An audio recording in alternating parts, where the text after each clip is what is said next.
PhD weekly log, well, blah, blah, blah, blah, blah, PhD weekly blog week 17.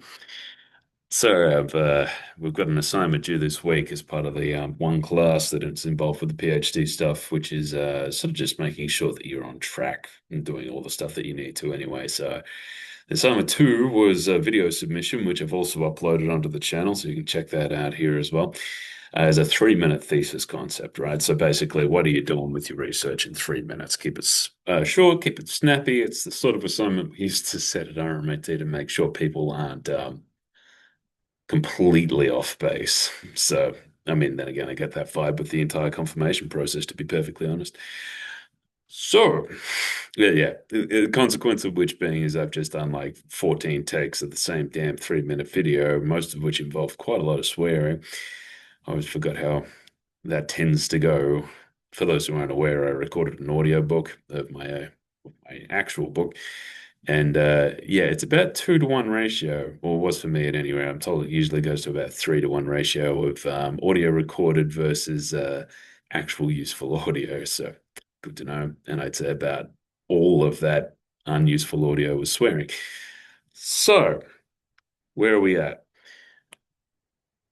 Sat down with both, two of the supervisors last week on the Thursday. Very, very good sit down, very, very good meeting. And what was recommended is that I needed to list down a bunch of variables for my research question and then narrow down what we're going to do with those variables.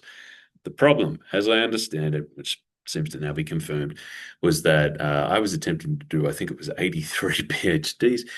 Uh, what is necessary for a PhD question is incredible specificity, like absolute, total, focal specificity. I think I was still stuck in government program planning land where this sort of thing is just something that you just do it, right? Yeah, we'll take X number of interventions, we'll get the AI to be able to do it, then we'll develop an ethical code, and then we'll just deploy, right?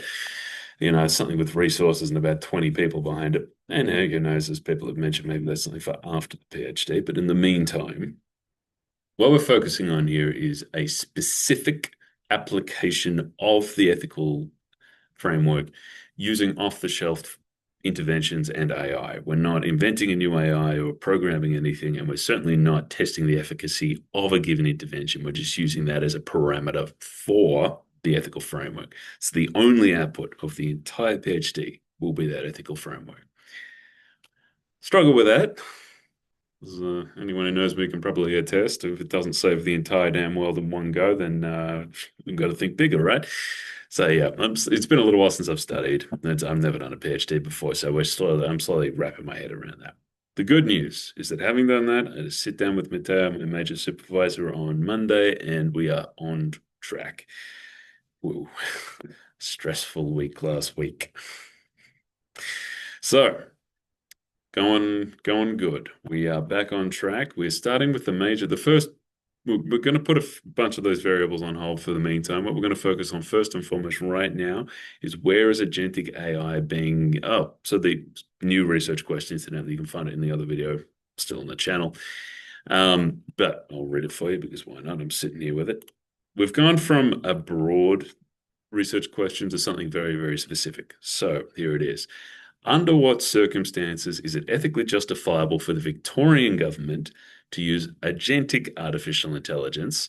We may even go more specific than that. We may choose a specific program. So Atlassian, maybe Moonshot, whatever. We'll see if we have to monitor or limit the circulation of National Socialist Network ideas, Nazis, rather than just extremist ideas in general, on X, formerly known as Twitter. So we've chosen a specific social media platform. Twitter and Nazis, is what it is. So perfect opportunity for me.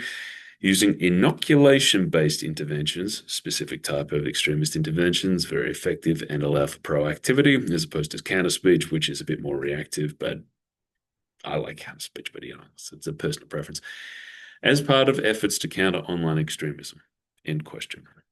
So you can see we've narrowed down all the variables there. So the starting point right now is we need to find out, Matteo suggested, the best thing to focus on from here is how is agentic AI currently being or in development of being used to deal with CVE, counter-violent extremism? Broad question, or a broader question than the one I just listed, but it's an extremely good starting point. Now, the problem is we're talking really, really emergent spaces. Unsurprisingly, I checked out Scholar, Google Scholar, and the various academic research portals, and yeah, there isn't anything there. That's not surprising. Agentic AI is new. It's more or less the industry standard, which in and of itself is kind of mind-boggling, right? The pace this stuff moves at, it can become industry standard without even any academic research behind it because it takes a little while to catch up. So that's good because it means we're on the bleeding edge. But on the other hand, yeah. So the outcome is that this is either going to be in grey literature or it's not going to be published at all, which means we need to connect with people who are doing this work in order to be able to find out what the deal is. Now, this isn't an interview, so we don't have to get human research ethics yet because we're not gathering data. Yeah, this is just about relationship building. Fortunately, something I'm pretty good at. I've been, I'm not sure if I was meant to, but I've been like abusing the hell out of LinkedIn for the last 6 months and just building this horrendously enormous network. I just do this. I don't know why. I've been having this conversation with people recently, right? I'm fantastic at that horrible corporate self-promotion.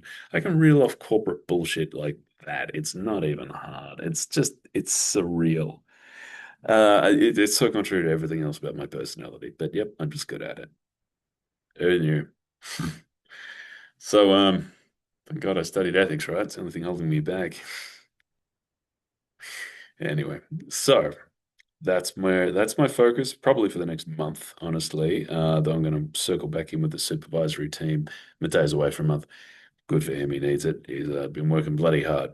We just put in his lab that I'm working as part of has just put a submission into the anti-Semitism Royal Commission, which is fantastic work. Tough work, but fantastic. So that's my focal point for the next month, which is great. A specific direction going forward, which is exactly what I was panicking about not having last week. Like, Matteo had an interesting point last week. Well, 2 weeks ago, he was saying better to have pain at this stage of the research rather than later down when you're already gathering data and you then have to ask, is the data still useful? Oh God, what are we doing? Could not agree more. The distinction is I'm fine with pain. Pain is fine. Pain is weakness leaving the body, as they say, or an opportunity of self-growth. What I'm not good with is uncertainty. Oh God, what am I even doing? Oh my God, am I going the right direction? Oh God, any effort I put in could be going in completely wasted. Feeds the anxiety and the whole thing goes to shit. It's excuse the language. It's been that kind of week. So this is good. This reorientates me. I can now, I'm going to continue with the literature review with the deep reading, but I can start to ask more specific questions. And once we start to get a bit of an idea of where the research is currently at, we can start to then go for a more systematic approach to the literature review. So rather than reading every study in detail, we now know the broad questions we need to ask, and therefore we can look for any study that relates to that and the summaries thereof. So things are improving. Things have improved out of sight. Man, I cannot believe in fact, I am so relaxed as a result of that conversation on Monday night that I more or less took Tuesday off. I don't even know if it was a choice so much. It was just like, the stress leaves the body and the body just goes there. So, good news, doing well. Let's see where we're at in a week.